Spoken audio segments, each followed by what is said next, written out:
The NFL constantly claims that they're doing everything in their power to keep their game safer. But the question is, have they done enough to appeal to their younger generation? And what role do parents have to play when it comes to the safety and viability of youth football? Those are just some of the questions I posed to Tom Taylor, a Sports Illustrated sports science reporter, as we tackle the issue of youth football and concussions. Tom, when we look at the numbers from the Centers of Disease Control, obviously the number of people, young people participating in youth sports is nearing 30 million, but there are increased concerns about injuries. So could you just give me your general thoughts about the benefits and risks of playing youth football? Well, so I remember speaking to a doctor a few months ago, and one of her things was that the biggest problem isn't that we play football; it's that we watch football. Obesity is basically the bigger killer, and I think we always have to look at the fact. Yes, there is a risk playing football, but the risk of doing no activity, no exercise, is much worse, and there's a lot of benefits that you actually get from football. So yeah, I do think that there are risks, but the benefits right now, as far as all the science and everything we know, definitely outweigh the risks. And tell me, what do you think? What would be your message to parents looking or debating whether or not to allow their kids to play football? I think when we're talking about parents, we have to understand what it is that kids are going to get from playing sports. Like statistically, if you look at the numbers, most of those kids are not going to end up being professional. There just aren't that many people that end up in the pros. So what the parents really need to be focusing on that their kids gaining is the sport should be fun. I mean, fun is, and when you're a 10-year-old kid or younger, that's the main thing that is going to get you into the sport, and you're going to want to play the sport. And if we focus on fun rather than competition, I think we take away the things that might lead us to making those youth sports more dangerous, because once you're competing at the highest level, injuries are more likely. And tell me, what do you think about the fact that over $36 million has been put into education of youth football by the NFL Foundation? Do you think that money is being spent wisely, and what else would you like to see the NFL focus on when it comes to youth football? Well, I mean, honestly, 36 million, yes, it's a lot of money, but in the scope, if we compare it to how much money the NFL pulls in, it's a tiny fraction. I think the NFL needs to focus a lot more on these sort of initiatives. It needs to put a lot more emphasis, a lot more money towards them. And one of the things I think we need to get clear is we need to focus a lot on science. We need to understand really what those risks are before we make sort of knee-jerk reactions to change things. So putting a lot more money towards research into what the risks are, I think, is key. And tell me, what do you think about the social benefits of playing football, and how can we balance that against the risk of playing the sport? Well, I think that comes back to my thing about sports for kids, especially, should be fun rather than competitive. The point is, you get a large group of kids. They are in a group. They're playing together.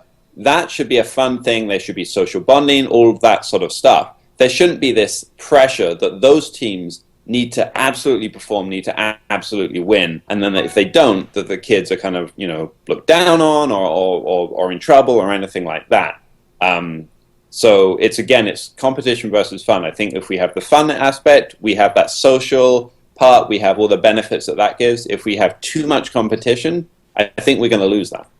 Now, the NFL always talks about their importance or emphasis on making the game safer. So what strides do you think we've made in that arena as well? And what do you think still needs to be done?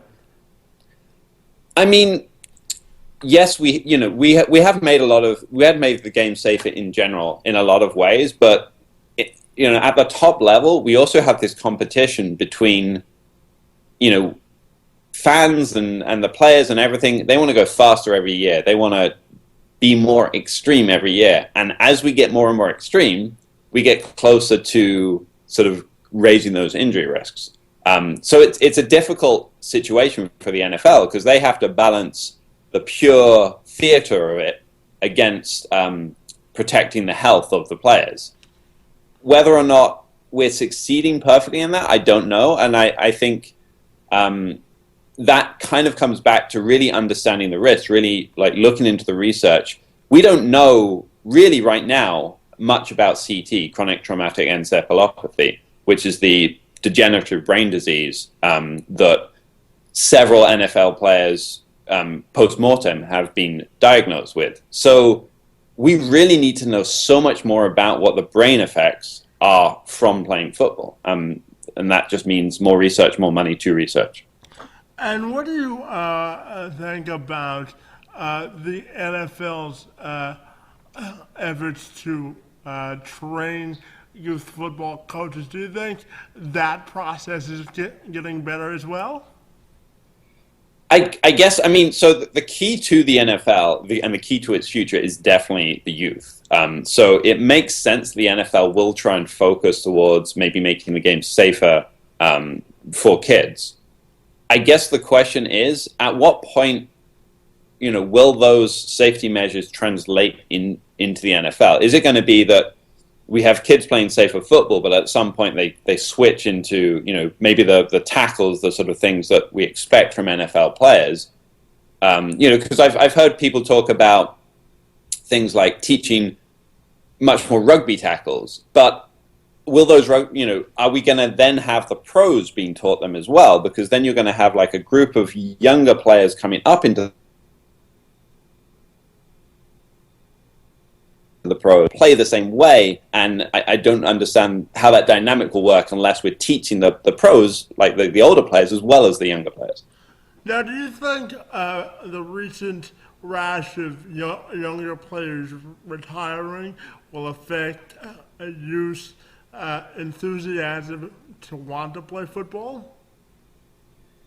I mean, I think it will probably, it may affect parents' enthusiasm to let their kids play football. I mean, kids want to play. Kids will do stupid things. Like, if you don't allow them to go and play football, they'll go out skateboarding and they'll jump off curbs and they'll do things like that. So the kids are still going to go out there and have fun. It's just sort of focusing them. I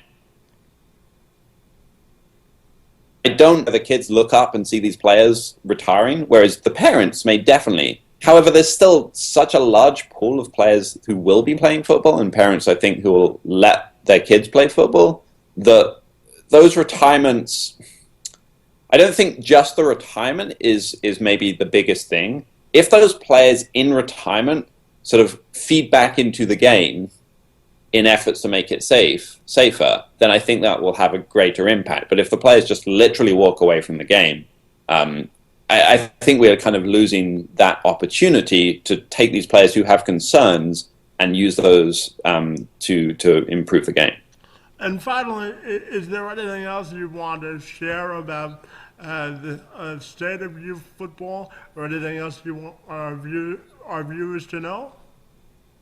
I think in general we are, we probably are moving in the right directions, but I think the fans and players have to consider that the future is definitely in the youth. If we do have a large drop off in participation at younger ages, that's going to remove both the fans and the players in the future. So in any sport, you have to target the youth. So.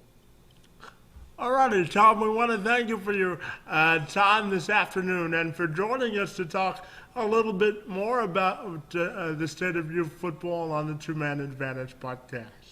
Awesome. Thanks a lot, Kevin.